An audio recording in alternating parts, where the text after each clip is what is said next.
ကဲအားလုံးပဲမင်္ဂလာပါဟိုနေ့ကပြင်ကြီးပြောတာတို့ပဲဘီးတင်ကားစားလဲပိုက်ပြီးတရတင်ကားစားလဲပိုက်ပြီးဆိုလို့ရှိရင်ပြင်ကြီးတို့ဒီဘီးနဲ့တရပေါက်စားလို့ရတော့ပါပြီဒါပေမဲ့ပြင်ကြီးတကူပြောချင်တာကဘီးနဲ့တရမပေါက်စားခင်ဘီးတင်ကားစားကိုကောက်ကောက်လေးကြည့်ဘူးလို့ပါတယ်တရတင်ကားစားကိုလည်းကောက်ကောက်လေးကြည့်ဘူးလို့ပါတယ်ဒီနှစ်ခုကြည့်မှပေါင်းလို့ရမှာဖြစ်ပါတယ်ပြင်ကြီးတို့ဒီနေ့ကတော့ပြင်ကြီးဒီစနစ်ကိုပဲဒီကပြောပေးမယ်နော်နောက်နေ့မှတေးချာဗီဒီယိုအကြီးတွေပြောပြပါမယ်လေ့ကျင့်ခန်းဗီဒီယိုလေးလို့ပြောရင်မှားပါမယ်ဒီနေ့ကတော့နီးစနစ်ဗီဒီယိုပဲဖြစ်ပါတယ်နောက်နေ့မှကျွန်တော်တို့လေ့ကျင့်ခန်းဗီဒီယိုတွေပြန်တင်ပေးမယ်နော်တလုံးချင်းစီအမြင့်ပြီးဥပမာအမြင့်ပြီးနဲ့ဆရာအားဆိုရင်အမြင့်ပြီးနဲ့ဆရာအားအနေပြီးနဲ့ဆရာအားဆိုရင်အနေပြီးနဲ့ဆရာအားအဲ့လိုမျိုးလေးတွေသွားမယ်နော်ဒီနေ့ကျတော့ပြင်ကြီးဒီနေ့ကျတော့ပြင်ကြီးဒီစနစ်ကိုပဲဒီကပြောပေးသွားမယ်နော်ပြင်တို့ကဲဒါဆိုရင်တစ်ခုပြန်နှွေးမယ် B ပေါ့ B ဆိုလို့ရှိရင်ပြင်တို့ B အုပ်စု၃စုရှိတယ်နော်ပြင်တို့အမြင့်ရှိမယ်အလယ်ရှိမယ်အနေရှိမယ်တရဆိုလို့ရှိရင်အတန်တူရှိမယ်အတန်ရှိမယ်ဆိုတော့နှစ်စုရှိမယ်ဒါလေးကမှားရမယ့်အရာတွေဖြစ်ပါတယ်တေချာဘက်ကိုမှတ်မိနေရမှာဖြစ်ပါတယ် B အုပ်စု၃စုရှိတယ်တရအုပ်စု2စုရှိတယ်တရကအတန်တူနဲ့တန်ရှိ B ကအမြင့် B အနေ B အလယ် B ကဲအဲ့လိုလေးတီးလို့ရှိရင်ပြီးတော့ပေါက်စားလို့ရပါပြီကဲအဲ့ဒီမှာပြီးတော့မှန်သားရမယ့်ຢာတွေရှိတယ်ပြီးတော့ပေါက်စားတဲ့အခါ B အုပ်စု3စုနဲ့တန်တိုတရအုပ်စုမှာပါတဲ့အတန်ရှိတရရဲ့ပြီးတော့တေချာတန်တိုတရရဲ့တေချာခွဲခြားနိုင်ဖို့ရည်ကြီးပါတယ်ခုနကကျွန်တော်ရှင်းပြသွားသလိုပါပဲအဲ့ဒါလေးကိုခွဲလို့တီးမှပြီးတော့တင်ကစားသွားလို့ရမှာဖြစ်ပါတယ်ကဲ B ရဲ့တန်တိုတရရဲ့အရင်ပေါက်စားမယ်နော်တန်ရှိတရကနောက်ပြန်ပုံမယ်ဒီနီးစနစ်ကိုပြောမယ်ကဲဒါဆိုလို့ရှိရင်ပြီးရင်တို့တန်တိုတရနဲ့ B အုပ်စု၃စုပေါက်စားနီးစနစ်ကဲပထမအုပ်စုတန်တိုတရနဲ့အမြင့် B ရဲ့အလယ် B ရဲ့ပေါက်စားတဲ့အခါရိုးရိုးတရအတန်တိုင်းပဲထွက်ပါတယ်တရအတန်ထွက်တိုင်းပဲထွက်ပါတယ်လွယ်ပါတယ်ကဲပြန်ပြောမယ်နော်တန်တိုတရနဲ့အမြင့် B နဲ့အလယ် B ပဲနော်အနေ B မပါဘူးကဲလို့ရှိရင်အမြင့် B နဲ့တန်တိုတရပေါက်မယ်ဒါကအမြင့် B မြည် B ဆိုတဲ့အခါမြည် B တိုင်းပဲလိုက်တာလေးနဲ့ထွက်ရမှာဖြစ်ပါတယ်ခေါ်ခရလာတီတရအတန်တိုင်းဖြစ်ပါတယ်ခေါ်ခချောချအဲ့လိုလေးဖြစ်ပါတယ်ဒါကအမြင့် B နဲ့တန်တိုတရပေါက်စားတာဖြစ်ပါတယ်အလယ် B နဲ့တန်တိုတရပေါက်မယ်အလယ် B ကိုဆိုတဲ့အခါကောကကြောကြတရတာတိုင်းထွက်ပါတယ်တရကအတန်တိုတယ်ဆိုလို့ရှိရင်ရလာကလည်းတန်တိုတူထွက်ပါတယ်ပြန်ပြောမယ်နော်တရတန်တိုတရနဲ့ပေါက်စားတဲ့အခါရလာတီတန်တိုတူထွက်ပါတယ်တန်ရှိတရနဲ့ပေါက်စားတဲ့အခါရလာတီတန်ရှိထွက်ပါတယ်ဒါကတရတွင်နဲ့ပြီးနဲ့ပေါက်စားတဲ့အခါထူးခြားချက်လေးတွေဖြစ်ပါတယ်ကဲနောက်တစ်မျက်နှာသွားမယ်ပြီးတော့မှတ်သားရန်ဒါပေမဲ့အနိပ်ပြီးနဲ့အတန်တူတရပေါင်းတဲ့အခါအားပါတဲ့အတန်လေးအမိပစ်တယ်လို့မျိုးလေးတန်ထွက်ပေးရပါတယ်။ဘာနဲ့လဲတန်တူတရနဲ့အမြင့်ပြီးနဲ့ပေါက်စားတဲ့တန်တူတရနဲ့အနိပ်ပြီးနဲ့ပေါက်စားတဲ့အခါဒီမှာအနိပ်ပြီးနဲ့တန်တူတရပေါင်းမယ်။ဥပမာဒီမှာဆိုရင်ခေါ်ခွာဆိုလို့ရှိရင်အနိပ်ပြီးတယ်မှာပါတယ်ဟုတ်ငေါ်ငူလည်းအနိပ်ပြီးယော်ရလည်းနေပြီးမော်မလည်းနေပြီးဆိုပါစို့ဒါလို့ရှိရင်ခေါ်ခငေါ်ငါယောရမောမဒီမှာဒီမြားလေးတိုင်းပါပဲအဲ့လိုလေးထွက်ပါတယ်ပြီးတို့ဒါဒီတန်တိုတရနဲ့အမြင့်ပြီးအနိပ်ပြီးနဲ့ပေါက်စားတာဖြစ်ပါတယ်အလယ်ပြီးနဲ့တန်တိုတရနဲ့အမြင့်ပြီးနဲ့အလယ်ပြီးပေါက်ရင်တရတာတိုင်းထွက်တယ်ခေါ်ခချောချကောကကြောကြ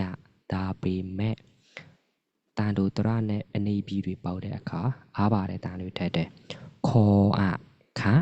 ငေါငါယောရမောမအဲ့လိုလေးဖြစ်ပါတယ်တေချာလေးမှတ်ထားမယ်နော် B အုပ်စု၃စုရှိတယ်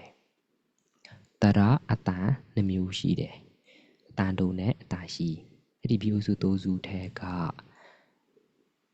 အမြင့်နဲ့အလယ်တီအမြင့်နဲ့အလယ်နဲ့တန်တိုတရနဲ့ပေါက်လို့ရှိရင်တရတာတိုင်းပဲထွက်တယ်ဒါပေမဲ့အနိပ်ပြီးနဲ့တန်တိုတရနဲ့ပေါက်လို့ရှိရင် ပြီးရင်တို့ဒီအားပါတဲ့တာလေးထွက်တယ်ဒါဒီနီးစနစ်ဖြစ်ပါတယ်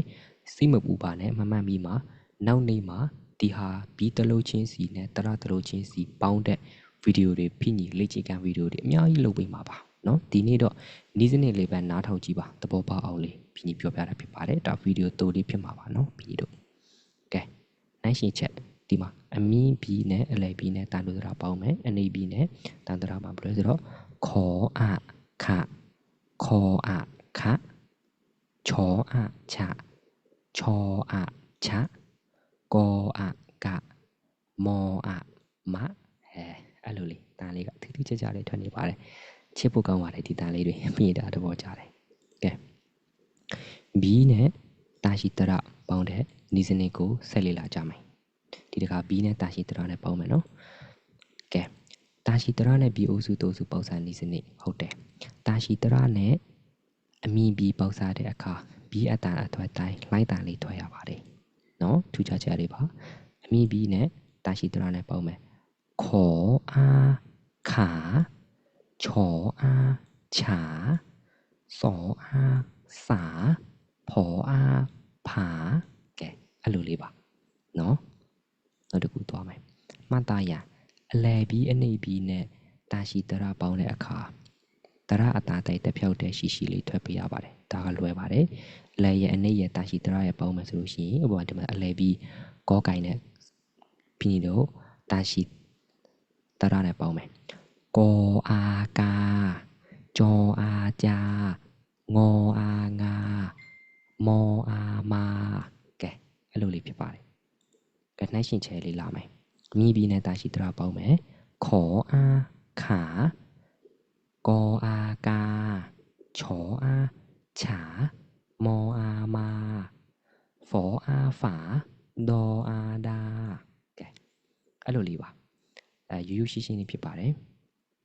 ဒါပေမဲ့လည်းဒီနေ့ဒီပင်းကြီးနီးစနစ်ကိုပဲပြောပြသွားပါတယ်နောက်နေ့နောက်ဗီဒီယိုတွေမှာဘီတလုံးချင်းစီတိုင်းကအုပ်စုတစ်ခုချင်းစီတိုင်းရဲ့ဘီတွေနဲ့တန်တူတရတာရှိတရတွေနဲ့လေ့ကျင့်တဲ့သင်ခန်းစာတွေအများကြီးဗီဒီယိုတွေဖိဖန်တီးပေးမှာဖြစ်တဲ့အတွက်စိတ်မပူပါနဲ့မှတ်ပြီးမှနောက်ထပ်ဗီဒီယိုတွေဆက်လက်ကြည့်သွားရင်ဖိတို့အေးစစ်စစ်လေးမှတ်မိသွားမှာဖြစ်ပါတယ်ကြည့်ပါများမြင်ပါများနားထောင်ပါများလို့ရှိရင်ဒါဒီသင်ခန်းစာတွေက easy breezy ဖြစ်ပါတယ်ဒါကြောင့်စိတ်မပူနဲ့ဒီနေ့ဒီနီးစနစ်ဗီဒီယိုဖြစ်တာအတွက်ကြောင့်ဖိနီးစနစ်တွေပဲချပြသွားတာဖြစ်ပါတယ်နောက်နေ့မှာလေ့ကျင့်တဲ့ဗီဒီယိုတွေလာမယ်ဖိနီအချင်းပြန်ချုပ်ပေးမယ်ဖိနီတို့ဒီဘီအုပ်စု3စုရှိပါတယ်ဒီမှာဖိနီဒီမှာရေးပြမယ်ဖိနီတို့ဒီဘီအုပ်စု3စုရှိတယ်အဲဒီမှာအမြင့်ရဲ့အလယ်ရဲ့အနိမ့်ရဲ့ရှိတယ်တရဒီမှာရေးပြမယ်နော်တရကနဲ့တရကနှစ်အုပ်စုရှိတယ်ပဲထားပါစို့ဗျာအတန်တိုနဲ့အတန်ရှိတယ်ကဲဒီလိုမျိုးလေးတေးချကြလေးခွဲမြင်ရင်โอเคပါတယ်ဖိညီတို့ဒီဖိညီတို့ဒီအတန်တိုတရနဲ့အမြင့်ပြီးအလဲပြီးပေါင်းစားတဲ့အခါသူတရအတန်တိုက်ပဲထွက်ပါတယ်ဒါပေမဲ့ထူးခြားချက်ကအနိမ့်ပြီးနဲ့တန်တိုတရနဲ့ပေါင်းတဲ့အခါအားပါတဲ့တန်လေးခေါ်အခငေါအငါအဲ့လိုလေးအမြင့်ပြီးရဲ့ထူးခြားချက်အတန်ရှိတရနဲ့ထူးခြားချက်ကအမြင့်ပြီးနဲ့ဆိုရင်လှိုင်းတန်လေးထွက်ပြီးတော့အလယ်နဲ့အနိမ့်ဆိုလို့ရှိရင်ပုံမှန်တိုင်းထွက်တယ်ထူးခြားချက်လေး highlight လေးနှစ်ခုပဲပြောပါဆိုလို့ရှိရင်တန်တိုတရနဲ့ဖိညီတို့အနိမ့်ပြီးနဲ့ပေါက်တဲ့အခါအားပါတဲ့တန်လေးငါခအဲ့လိုမျိုးဖြစ်ပါတယ်နောက်တစ်ခု highlight လေးတာရှိတရနဲ့ဘီတွေပေါက်စားတဲ့အခါအမြင့်ပြီးမှတရတာတိုင်းလှိုင်းတန်လေးထွက်ပါတယ်ဒါက highlight တစ်ခုကိုပြောပါဆိုရင်အဲ့ဒါလေးဖြစ်ပါတယ်ဒါပေမဲ့ဒီနေ့ကနီးစနစ်အတွက်ဖြစ်ပါတယ်ဒါပေမဲ့စိတ်မပူပါနဲ့နောက်နေ့တွေမှာဖိညီတေချာတလုံးချင်းစီတိုင်းနဲ့ဘီတလုံးချင်းစီတိုင်းတလုံးချင်းစီတိုင်းရဲ့ဗီဒီယိုလေးတွေလုပ်ပေးမှာမဟုတ်လို့နားထောင်ပါများမြေပါများလို့ရှိရင်ရတော့မှာဖြစ်ပါတယ်စိတ်မပူပါနဲ့ခင်ဗျကဲဒီနေ့တော့ဒီနီးစနစ်လေးကိုပဲပြီးအမီသဘောအနေနဲ့နားလည်အောင်လာချပြတာဖြစ်ပါတယ်နောက်ဗီဒီယိုတွေမှာတေချာလေ့ကျင့်ခန်းဗီဒီယိုလေးတွေလာမှဖြစ်တဲ့အတွက်စောင့်ကြည့်ပေးပါဖိနဲ့တူသွားကြမှာဖြစ်ပါတယ်စိတ်မပူပါနဲ့ကဲအားလုံးကိုကျေးဇူးများကြီးတင်ပါတယ်ခင်ဗျာဖိညီကြီးနဲ့